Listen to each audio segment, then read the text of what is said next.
You know, in Shakespeare's Julius Caesar, the fate of an entire empire isn't sealed in some grand speech. Nope. It's decided in a single rushed order on a chaotic battlefield.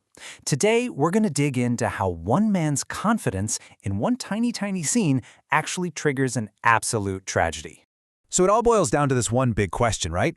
Can confidence, something we all want in a leader, actually become a fatal flaw? I mean, really? Let's keep that question in the back of our minds as we dive into the exact moment Brutus made his biggest mistake. All right, Section 1, the scene is set. So before we can even get to that fatal decision, we got to understand the battlefield. The stakes are incredibly high, because everything we're about to talk about goes down during one huge conflict, the Battle of Philippi. And what's so wild about this is that the whole thing, this huge turning point, happens in Act 5, Scene 2.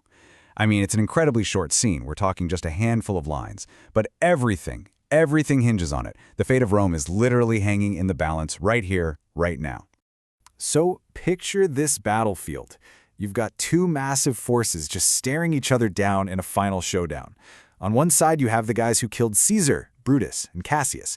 And on the other, you've got the army that's still loyal to him, led by Antony and Octavius. I mean, the tension is just, you could cut it with a knife. Okay, let's get into it. Section 2, Brutus's bold move. Right in the middle of all this chaos, Brutus thinks he sees it, a golden opportunity. This is the moment, right here, where his big move comes into play, and where our whole story really kicks into high gear. So, from where he's standing, Brutus spots something. A crack in the enemy's armor. Octavius's army just looks weaker, kind of disorganized, vulnerable. Now, if you're a general like Brutus, this isn't just an opening. This looks like the moment. The perfect time to strike and win the whole war right then and there. And the thing is, his thought process makes perfect sense. It's totally logical, right? You can break it down. Step 1, he observes the weak flank. Step 2, he calculates that a quick, sudden strike could completely shatter them. So, Step 3, he gives the command to charge. It's decisive, it's confident, it's exactly what you'd want a leader to do in that situation. And he doesn't waste a second. No hesitation. He calls over his officer, Messala, and gives the order, attack Octavius's army now. The command is basically, charge with everything you've got.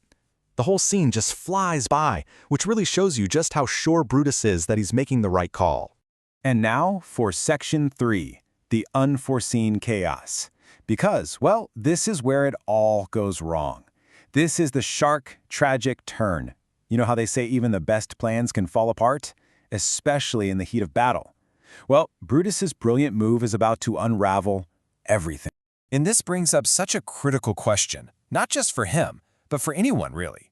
What happens when that moment of absolute certainty, that plan you were so sure was perfect, what happens when it just completely blows up in your face? And this is where the tragic irony just hits you like a ton of bricks. The goal? A clean, decisive victory. The result? The complete opposite. A fatal division of his own forces. See, instead of smashing through the enemy, that super fast charge actually split his own army apart. His soldiers pushed forward way too quickly, and they got separated from Cassius's part of the army. Suddenly, there's just massive confusion, and both wings of their army are left wide open and totally exposed. Okay, Section 4, a tragic chain reaction. And this is where we see the dominoes start to fall. This one single mistake doesn't just cost them an advantage. No, it kicks off this devastating chain reaction that leads straight to the play's heartbreaking ending. So let's actually trace this out, step by step. That one confident order made in a split second. It becomes the trigger for a whole series of disasters that just can't be stopped.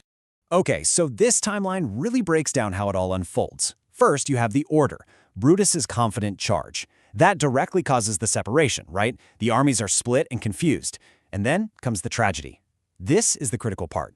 Cassius is now isolated, confused, and he mistakenly thinks the entire battle is lost. So he takes his own life. It's just a horrible twist. Brutus's attempt to win the battle is the very thing that leads to the death of his best friend. I mean, this is basically the textbook definition of a tragic outcome, right? The disaster doesn't just happen to him from some outside force. No, it comes directly from the main character's own actions. And in this case, it all stems from Brutus's personal flaw, that overconfidence in his own judgment when it mattered most. So, what's the big takeaway from this super short but super powerful scene? Well, first, it shows us how a tiny moment can have a huge impact. Second, it's a warning about the danger of confidence turning into a fatal flaw when there's no caution. And finally, man, it's just a chilling reminder of how fast victory can flip into absolute tragedy. And that leaves us with one last big question to chew on. When you look back at that one decisive, confident, and ultimately catastrophic order from Brutus, you have to wonder, was the entire battle for the soul of Rome really lost in that one single moment?